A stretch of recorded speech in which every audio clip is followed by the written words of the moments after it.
Hello, everybody. In Module 1, I provide introduction to theory, discuss traditional models of capital markets, explore how disclosure affects various capital market outcomes. Module 1 has 6 lessons. Today, we're looking at Lesson 5, the Kyle model. In previous classes, we talked about Grossman-Stiglitz model, which is an example of a perfectly competitive trading model. In those models, traders take price as given. This might be a reasonable assumption for example, blue chip stocks with high trading volume, but it would be problematic for thinly traded stocks, but even a small trading volume can move prices by a lot. We need a different kind of model for those firms. Before we delve into the details of the model, let's talk about inference issues, which was emphasized in previous lessons. So the key inference here is, I'm uninformed, and I know there are traders that are informed. If I observe a buy order or sell order, what kind of inference should I make? How should I respond? Knowing the uninformed trader's response, how will the informed trader respond? Those issues are addressed by the Kyle 1985 paper. So now let's go into the model. There is a risky asset with terminal payoff V that is uncertain at the time of trading. The prior distribution of V is normal with mean P0 and variance sigma 0. There's an informed trader that observes V perfectly. Market maker who does not observe V, but observes total order flow. Both parties are risk neutral. Now, suppose we only have the informed trader and the market maker, then there will be no trade. Why is that? The market maker knows that the informed trader knows about V. So if the informed trader sells, the market maker is going to infer that V must be low. The market maker is not willing to buy. Similar logic applies if the informed trader buys. In a nutshell, if the informed trader can make money from trading on his or her private information, the market maker is losing money. So the market maker is not willing to trade. How to make trade happen? As in Grossman-Stiglitz, assume there are noise traders and let the noise traders lose money to the informed trader. In this case, the market maker is going to break even. The market maker can keep making the market. Noise traders, they lose money, but they have liquidity needs. Why the noise traders' order flow has to be random? Again, following Grossman-Stiglitz.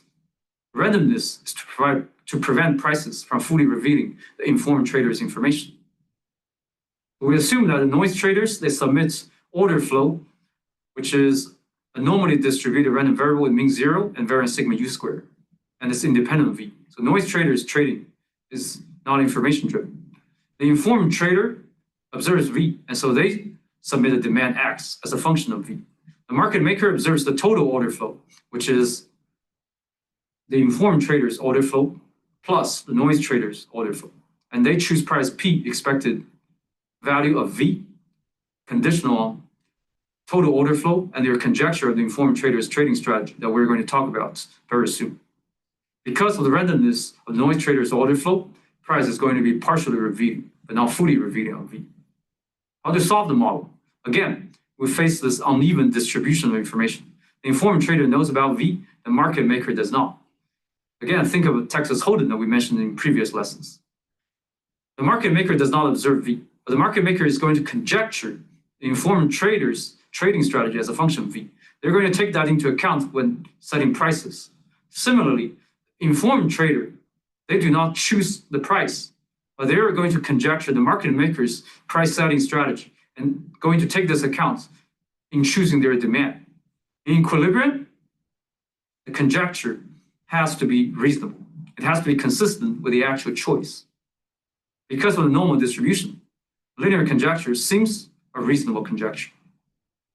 So here are the conjectures. The market maker infers or conjectures that the informed trader would demand X as a linear function of the difference between V and a prior mean of V, P0. The informed trader is going to conjecture that the market maker sets a price P as a linear function of the total order flow. The beta and lambda, those are endogenous coefficients that will be determined in equilibrium. Those conjectures are also quite intuitive. The market maker's conjecture is as follows. From the informed trader's perspective, if V is bigger than prior mean, the informed trader is going to buy. Otherwise, the informed trader is going to sell. So that's why the conjecture would be a linear function of the difference between V and the prior mean P0. The informed trader is going to make the following conjecture. From the market maker's perspective, the larger the total order flow is, the more likely it comes from informed trader buying, because the noise trader buying is independent of information. And that's why the higher the price should be. When the total order flow is zero, then it's equally likely the informed trader is going to buy versus sell. So in this case, the total order flow has no information content. So the price would equal to the prior mean of V, which is P0. So that's why the conjecture of the price is a linear function of the total order flow plus P0. So we have two unknowns, beta and lambda, and we need two equations. So first equation comes from informed trader making decisions. The informed trader conjectures P and chooses demand to maximize expected profit, and then equilibrium. The actual choice has to be equal to the conjecture. So notice here the difference from Grossman-Stiglitz. In Grossman-Stiglitz, the price is independent of the demand X. Here, price depends on X. And the informed trader has to take that into account when choosing demand. That's why we have this quadratic term of the demand function. Take first order condition, we see that the optimal demand is indeed a linear function of the difference between V and P0. Matching coefficients, you get a first equation between beta and lambda. Now let's look at the second equation. The second equation comes from the market maker's decision making. Based on the market maker's conjecture of the informed trader's demand, V conditional on total order flow is a normally distributed random variable. And because V is exogenous, you can use Bayesian updating to calculate expectation of V conditional on the total order flow. I'm not going to read out the algebra line by line. You can check it for details. As a result, the price eventually turns out to be a linear function of the total order flow. Matching coefficient results in another equation between lambda and beta. Before we solve the model, let's look at the first equation, beta equals 1 over 2 lambda. That means that the higher lambda is, the smaller beta is. And that's very intuitive. Recall that lambda is the price sensitivity to order flow. When lambda is higher, price responds more to order flow. That means if you place the same buy order, price is going to move up even more. So price is going to move against your trading even more. So in this case, you're going to trade less intensively. Beta is going to be smaller. And solving those two equations, you're going to get the equilibrium values of beta and lambda as a function of exogenous variables. Now we have solved for the equilibrium. Let's look at implications. First implication, beta increases in sigma u squared and decreases in sigma 0. Recall that sigma u squared is the variance of the noise trading. That means the informed trader is going to trade more aggressively when the variance of noise trading is going to be bigger. The reason is when the variance of noise trading is bigger, you're going to see larger noise trading volume more often. So that serves as a camouflage for the informed traders trading. So they can trade more aggressively without being discovered by the market maker because their trade is going to be camouflaged by the noise trading.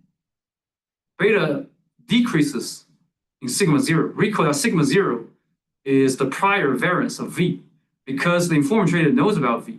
The larger sigma 0 is, the larger the information asymmetry between the informed trader and the market maker. When there is more information asymmetry, the market maker is going to price protect himself or herself more. That means price is going to move more against the informed trader's trading. So the informed trader is going to trade less aggressively. Now let's look at some capital market outcome. Before that, I would like to mention that this lambda is the famous Kyle's lambda you may have heard about. So this is a measure of the illiquidity of the markets. So the inverse of lambda is the measure of the liquidity. The higher lambda is, the more sensitive price is to order flow. That means price is going to move more against the informed trader's trades. So now let's look at some capital market outcome. First, price informativeness, which as in typical information economics models with prices, is the inverse of variance of V conditional on P, or the precision of V conditional on P. In this case, it turns out that this variance of V conditional on P is 1 over 2 sigma 0. Recall that sigma 0 is the prior variance of V. That means price resolve 50% of prior uncertainty. because after observing the price, your variance becomes 50% of the prior variance. The price informativeness in this case is independent of noise trading. This is different from Grossman-Stiglitz, because we know that in Grossman-Stiglitz, the larger the noise trading, the less the price informativeness.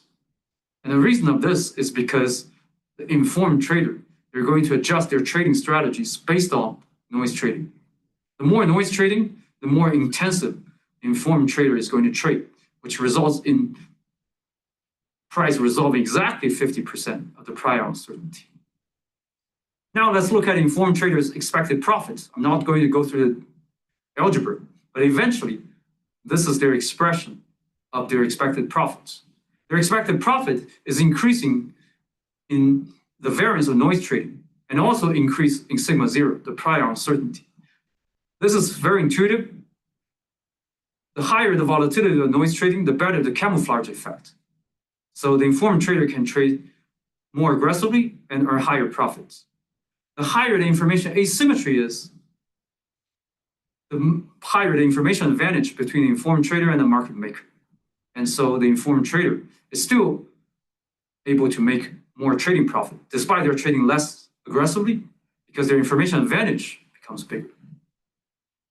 What you can also see is that when the prior uncertainty or the prior variance of V increases, liquidity decreases, but expected profit of the informed trader increases. But when the variance of noise trader increases, both the informed trader's expected profit and the liquidity increases. That means liquidity and informed trader's profit do not necessarily move in the same direction. So if you have some empirical studies which try to establish that more liquidity means less informed trader's profit, or more liquidity means more informed trader's profits, it's not supported by theory, at least not by the basic Kaya model.